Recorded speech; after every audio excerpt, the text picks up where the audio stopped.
আসসালামু আলাইকুম। এই যে গরুটি দেখতে পাচ্ছেন, গরুটা গেছে কাল কিনে আনছি বাজার থেকে। আনার পর বাড়িতে এক রাত যখন আসিল, সকালে উঠে দিয়ে গরুটা অসুস্থ। তো বাজারে মানে ডাক্তার বাসে না, ডাক্তারের কাছে যোগাযোগ করলাম।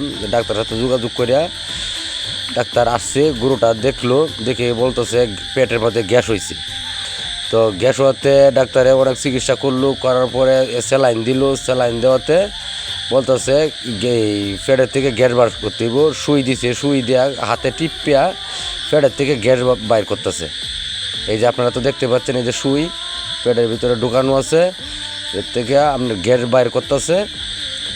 তো ডাক্তারে বললো যে এটা খাওয়ানির থেকে, এটা পাইকারের কাছ থেকে গরুটা কিনে আনলাম।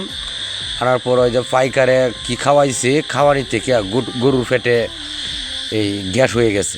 তখন গরুটি খুবই কষ্ট করতেছে, সেই জন্য ডাক্তার এসে চিকিৎসা করতেছে। দেখা যাক